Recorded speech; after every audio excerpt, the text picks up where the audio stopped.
Nice. Hello, random internet guy extraordinaire here. Welcome to Casualverse. Have you ever asked yourself, shouldn't Smash have playable indie characters by now? No? Well, I'm gonna answer it anyways. So shush! Smash Brothers, the series that needs no introduction. You pick whoever is top tier at the time and go get wrecked and then blame it all on Sakurai. But Smash didn't always start off as the big daddy of fighting games. It had to have a humble start somewhere. This is where it all started. But no, this actually was revolutionary at the time. Everyone and everything starts off small, tiny, and pretty insignificant. It's undeniable that indie games have brought in a freshness that the gaming industry has needed for a long time. It's gotten somewhat stank and stale, being dominated by the usual giants, Mario, Pikachu, Link, every shooting game under the sun. Around the mid-2000s, the gaming industry had become somewhat stale. It still had amazing titles being released, but it felt like more of the same rehashing. But in all fairness, Mario and Link and other game franchises like No, unacceptable. I was about to say Flable. Sly. No. God damn it. Sly Cooper, Ratchet and Clank, and others did their fair share of work, but as with food, even if it's used in a slightly different way, you get tired of eating the same meal. It's the same thing time and time again. When you think of AAA games, what do you think of? Okay, a little less crappy. All right, a little less greedy. All right, better. Now, what would you say you normally get from these games? Safe and expected, like a security blanket that you might get bored of. Game developers have issues with wanting to make new IPs. It's a go with what you know kind of mentality, and it's not entirely their fault, as the public on a whole tends to spend on something that they're familiar with. That's why sequels are such a big deal. And less surprising when you see them along with remakes and remasters. So as a giant multi-million-dollar company, why would I take the risk on a new product rather than just reshell out something that's already worked before? So you get another Call of Duty, you get another Madden, you get another Assassin's Creed, you get another Mario. Except Mario's the only one that actually tries most of the time. Enter indie games. Technically, indie games started way back before rollerblades were even called not hetero and killed an entire generational fad, the 80s. You had games like Pac-Man, Donkey Kong, and River Raid. River Raid, funny enough, it was published by Activision before Activision knew that being a prick was profitable. Fast forward to the internet age around the 2000s, Y2K was in full effect, and digital distribution made it much easier to get game developers' games out there and post them online. Indie games were still a niche and very small, similar to how gaming was still thought to only be a male nerd thing. Did I forget to tell you you're getting a history lesson? Oh, I'm sorry, you're getting a history lesson. 2003 came around and a little guy called Steam hit the scene and was like, Bitch, you wanna make some motherfucking money? hold on, give me about 3 years so I don't suck as much. This is a place where lots of indie developers at the time would really see their first big start. Then in 2004, someone at Microsoft had the idea and was like, yeah, indie studios is where it's at, man. Now you got the Xbox Live Arcade. It had a bunch of solid games on it. Games like Geometry Wars, Age of Booty, Monkey Island 2. Yes, there is a game that's actually called Age of but it also had abominations. So that's cool. Their indie games would find their success for the next decade, but we're not talking about Steam. Nintendo itself started supporting indie games primarily on the Wii U, even if it wasn't the best foot forward. It was actually the worst foot forward. Though many indie games on the Nintendo console wouldn't see success until Nintendo comes out swinging after the travesty of the Wii U. Now, since then, it's been promoting indie games for the Switch far more than it has on any previous Nintendo console, even coining the term Nindies and having a special Nindies Direct. Nintendo also in turn arguably owes its indie developers, the Nindies, if you will, for aiding the Switch's success. With very few big titles releasing from third-party developers sometime after Breath of the Wild, indie games were there to pick up the slack. A lot of slack, because your console is undoubtedly doomed to fail if there's no third-party developers there. And with all that aid, love, and care, okay, not from every indie dev. Get out of here. You belong in a garbage can. Nintendo knows it owes a debt to its indie developers. You know, these indie characters are pretty cool, and these indie developers are pretty awesome. They've actually saved Nintendo from another potential downfall by offering up unique experiences to fill in the droughts between big releases. We should add a character in the Smash form. And then Sakurai's like, No. Smash, being the biggest crossover of all time, has a diverse cast of characters spanning generations of gaming. You've got Italian Day Laborer, Mute Man, Majin Buu, Franchise Zoo, Girl Swordman #1, and Girl Swordman #2. Just icon after icon of superstars. But even with this massive wealth of characters, it feels like something is missing. Alright, a little less obvious. Less obvious. More disappointing. Stop it. More disappointing. Oh, yes, but less obvious. God damn it. That's it. Alright, so I can hear you now. What the hell makes indies more deserving to be in the Smash roster? And to you, Jimmy, the random name I gave to this fictitious person that's presenting an argument counter to mine, the same reason Mario, Link, Ness, Snake, and any other characters deserving to belong in Smash are in Smash. Passion. You'd be surprised at how many indie games have so much more care and love and passion put into them, more so than AAA titles. The budget of a game should not determine the quality. Adoration of a AAA regardless of how good or bad they may be. But I may be biased. In fact, I am biased here. I need games myself that have some kind of pull, something fresh and new to pull me in. I can enjoy a good first-person shooter, a platformer, or an adventure game like the rest, but to me, it gets somewhat stale getting those games from a AAA developer. The same ideas tend to get reused and recycled because that's what has historically worked, so why change it? You do get games now and again that really give you something fresh from a AAA, like Horizon Zero Dawn, ARMS, or Splatoon, that got into new territories, explore creative storytelling and new gameplay.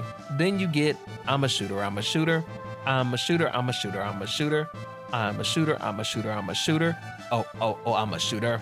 Then if your brain hasn't melted from all the shooters, you can go and check out indie games. When you get past the trash, wow, this is garbage. You get games like Gris, Transistor, Shantae, Shovel Knight, Undertale, Papers, Please, Cuphead, Stardew Valley, This War of Mine, Binding of Isaac, Hollow Knight, The Beginner's Guide, Owlboy. Giant steak, birthday cake, large rice, chocolate shake. I'm running out of air. I'm not saying all these games are revelations or masterpieces, but they offer something fresh and something very, very new. Now look at this, AAA developers, your Ubisoft. Did I say Ubisoft instead of Ubisoft? Who cares? Buy Just Dance 2097 when that inevitably comes out. Your EAs, your Bethesdas, your Square Enixes, your Activisions, Blizzards, your Capcoms, these are your McDonald's, your Burger King, your KFC, your Taco Bell. After 50,000 times of all of these, you physically start to get sick of the same thing, even if it's seemingly good stuff. And sometimes you want something different. You may pass by a small spot on your way to McDonald's. In one instance, you may regret it and it may suck giraffe scrotums, but in the other instance, you find out that the food is amazing and no one has ever even heard of this place compared to other giant food chains. You feel great when you find hidden gems like that restaurant. That's what indie games are to me. They're these neat little secrets many people haven't heard of. I feel like this is where indie games shine the brightest. Ambitious and small versus known and big. When you don't have to focus on or spread the idea across multiple people and spend money on marketing and advertising, when you are an indie title, you can focus on philosophy, the emotional depths, and an entire experience, and to make memorable experiences don't call for millions of dollars. Undertale could tell you that. Overall, indie characters have done so much for the gaming industry and has enriched our lives so thoroughly. It really seems surprising that they do not have an actual indie rep in Smash Ultimate as of yet. But if we did get an indie rep, who should it be?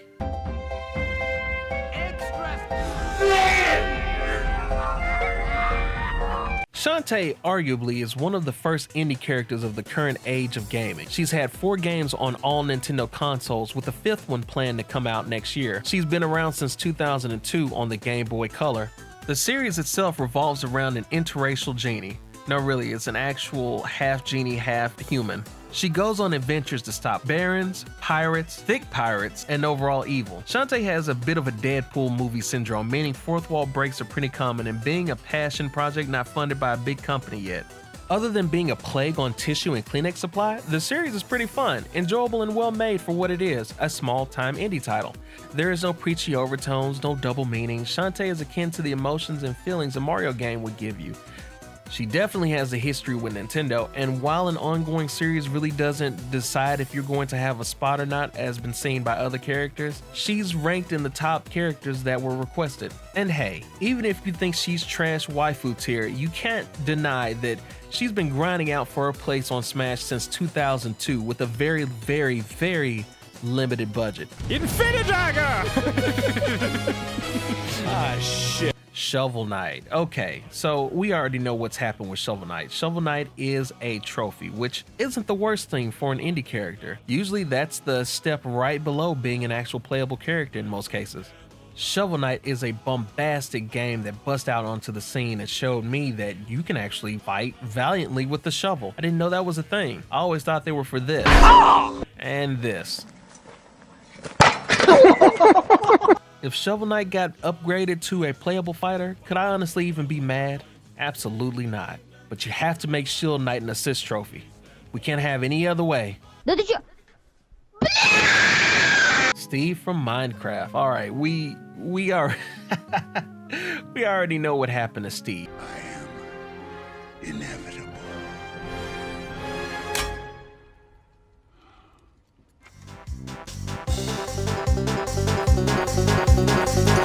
It's really not official that that is the case. Steve could still happen. But whether you hate him for his cringy fan base or not, Steve did accomplish one thing, which without any type of big budget or big name for itself. The problem though is Minecraft was bought by Microsoft, so is Minecraft still an indie title at this point? I guess since it's not static, you can't really say that it's indie anymore. It has indie origins, so I guess for the sake of argument, we can let it slide. By now, if a big indie fan like I am, then you're probably saying, what about quote from Cave Story? And you know what? You're 100% right.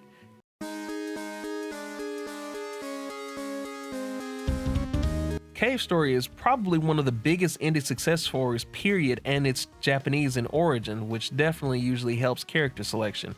Nintendo has pushed several times for Cave Story, so it wouldn't be out of the realm of possibility. You had Cave Story on the Wii, you had Cave Story on 3D and the 3DS, and now Cave Story is on the Switch, so not really out of the realm of possibility. Quote would be a really great choice and has potential for a very unique gimmick-based moveset based on the weapons, but most likely there has to be a good relationship and Sakurai has to be able to express the characters the way he wants. But there is another seemingly deserving rep. Everybody deals with grief differently, right? Some people fuck at funerals. I cut off heads. Travis Touchdown hails from the No More Heroes series. He uses a beam katana, which is a badass version of a lightsaber. He kicks ass and sometimes takes names, and is not above pile driving a bad guy. The games are fun, abstract, and over the top, similar to games like Devil May Cry and Bayonetta. I wouldn't be surprised if they share the same universe. Imagine a crossover between these characters. How sick would that be? The studio behind Travis and No More Heroes is Grasshopper, a very small indie developer known for making very abstract and unique perspective games like Michigan Report from Hell. Yay. Killer 7, the creator Suda51, similarly to Kojima, requested that Travis be in Smash. Travis Touchdown to me represents the wild and wicked crazy fun aspect of indie titles. Just like Shantae, he has the credentials, developer requested, fan requested, easily to translate moveset. I'd say some moves from Incineroar and Fire Emblem mixed together. He has a history with Nintendo. Travis Strikes Again has already been released with the third one being on the way, and it has seasoned developers. Nintendo knows the struggles of failure and success, and trying to exclude indie games because they aren't all-stars is a little on the messed up side. It says to every aspiring game developer, you should have already started and been successful back in the 90s, or sold your soul to a big game publisher to be recognized by us, because by that same criteria is the only way you can be acknowledged. Try to see Smash the same way Sakurai sees Smash, as a celebration of gaming, not a famous club or the cool kids table in the lunchroom, but to celebrate all aspects that the gaming industry have to offer to the world. If you gave me an indie rep like Hollow Knight, Hyper Light Drifter, Frisk, or Cuphead, or any other major indie title, I couldn't even be mad, because they've all had a massive impact on the gaming industry and all of our lives. They're amazing and they deserve to be celebrated just like Mario, or Pokemon, or Link, or Splatoon, or Snake, or Castlevania, or any other franchises in Smash Bros. As it is. I would love to cite off so many other different character examples that would be great Smash inclusions, but this video does have to end, and attention spans definitely tend to wane at this point. So we'll go ahead and get to the end of this. Overall, indies are a part of gaming history in a major way. They, the good ones that aren't trashy cash grabs, display what heart, passion, and drive can accomplish. And based off of all the reveals, can you really say that any of the rules even apply anymore? Nobody, and I mean nobody, thought that Banjo and Kazooie could get into the game, and ta-da! Yes! So the only rule that I can see at this point is that, as cheesy as this is going to sound, the fans rule. They rule what gets included in the Smash Brothers. And that's what I really love about the series. Sakurai goes above and beyond to make people's dreams happy. Make people's dreams happy? God. Take two. Sakurai goes above and beyond to make people happy. There we go. Trying to do dreams come true and happy together. That was weird. In a game from a company that's familiar with having to fight its way out of the abyss, and a game that is known for making the impossible possible, I think it's time. I think it's time for indie games to have a seat at the Smash table. But that's the end of the video. What do you think? Do you think indies should be in? Do you think they should be thrown into the trash? Let me know in the comments down below. I'll be down there reading them. I'm waiting. I know you guys are gonna roast me. But if you like that video, feel free to hit the like button, share wherever you share things. I have a Patreon. That Patreon's a bit lonely. Tiers start as low as $1 a month. If you want to kick a little something to that to help the channel grow and be better than it ever was or ever is today, then feel free to check that out. Link in the description. I have a apparel store that needs some love and care too, powered by some independent artists that make some incredible designs. So if you like gaming, geek, anime, comic book style culture, you like to wear it on your chest, the things that you love, check out the store, get you something nice. Feel free to bring us back a picture if you do decide to get something nice. And with that said, I hope you guys enjoyed this video. This is something I've been wanting to do for a while, but I hadn't had the time to get around to it, and I'll catch you later. I'm back. I've been in this position for way too long. What about Sans?